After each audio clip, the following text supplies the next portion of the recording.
Mr. Mota, for this year, for the Angels to have success, do they need to have a stable bullpen, a healthy lineup, or a combination of both? Well, you can call me Jose, by the way. I think we've done this many times now, but it's great to be back with you guys once again.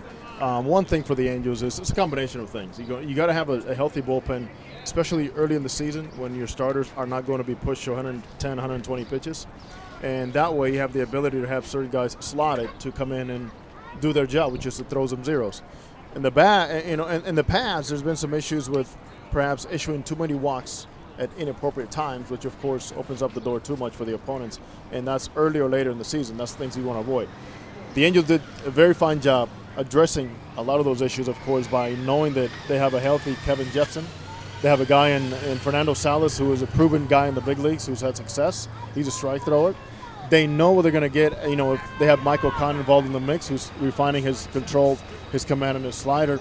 And, Joe Smith is a battler. This guy, he's going to take the ball. He's going to neutralize right-handers, left-handers, and leading to Ernesto Frieri. But you also have interchangeable pieces, knowing that if Sean Burnett is not available, you have Dane De La Rosa as a righty. And right now, Nick Miranda throwing the ball very well. We'll see what happens, before the end of the camp with another lefty. But I certainly think and believe they need to have a lefty to begin the season. Our solid three hitters, Mike Trout, Josh Hamilton, and Albert Pujols, we've seen them state during spring training that pitching wins you games. Now, do you think the front office is going to take this, saying that maybe into this season and the next few seasons we're going to be focusing mainly on acquiring pitching, or are we still going to be back and forth on making sure our lineup is still great with depth? The good thing is right now you have a Trout that's controllable. You have Hamilton signed for long term. You have Pujols signed for long term. So in that case, you're pretty well set off offensively. Call Calhoun, another guy that's going to be important to the offense. You're in pretty good shape. Now it's going to be a matter of making sure that the pitching is addressed and that the money and the resources are applied towards what's needed. And pitching, no matter what, you don't have enough pitching. You got to have guys that are able to start a game, give you a chance to win, go deep into games, and save your bullpen. That's all applies. And then if you spend money on your bullpen, guys that can come out here and have a specific role like a Joe Smith. And, with all that, of course, on the pitching side is you have to develop guys too. So this year is a year we're hoping to see Skaggs develop and establish himself. Hector Santiago not just develop but become a starter, and that's it. And certainly you have a guy like Gary Richards that we've been waiting on for a couple of years. He's going to get the ball, go out there and establish it. So when it comes down to spending in the long run or short term, as you mentioned it, I see them spending more on the pitching side, more on the offensive side. Now, an easy question, Mike Trout yesterday hitting his 5th home run, which, by the way, we all happened to miss it, was hit right at us. Is there anything that that's going to be different with him? I mean, what else can we expect from this kid? This kid expect the unexpected, because I know earlier it was talked about that maybe statistically he can't get better. I absolutely disagree with that. You just never know if there's a year he's going to get 40-40. You get a 30-30. I mean, the year that he ends up hitting 350, the year that he ends up cutting on the strikeouts. It's hard to tell because he's so good, so young, and still learning and developing. And the key issue to me, and I've just said this many times, is now the league knows him a little bit more, but he knows the league a little bit more too. So we're going to see a different Mike Trout maybe in terms of his approach against certain pitchers, but in terms of energy and impacting a game quickly, that's not going to change. Who do you think will be this season's Angels breakout player, pitching-wise and batting-wise?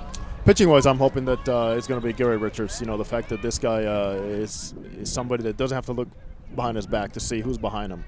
He is going to get the ball. He's number 3 starter. He's right behind CJ and Weaver. And we've been waiting for him to come through. The stuff is there. There's no doubt. Now he has the experience. He's got to show some maturity and have the ability to go out there and win between 15 and 18 games and give the Angels over 200 innings and become that one guy that we've all been waiting for to become a very established number 3 or number 2 guy. Yeah.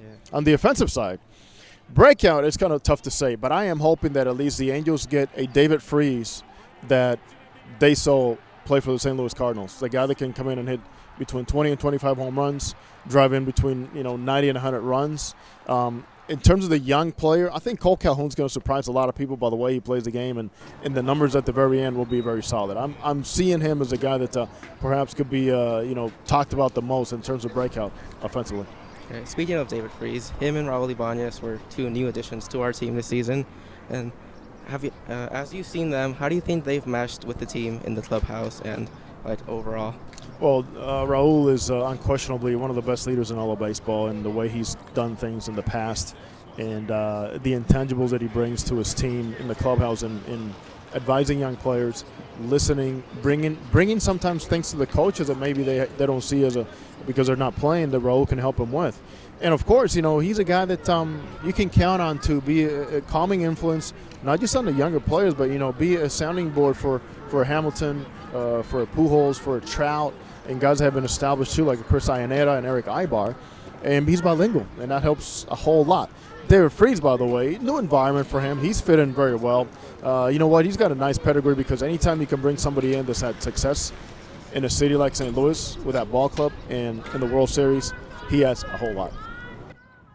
Mr. Mota, so we've talked a little bit already about some additions, some subtractions. I want to talk a little bit about Josh Hamilton.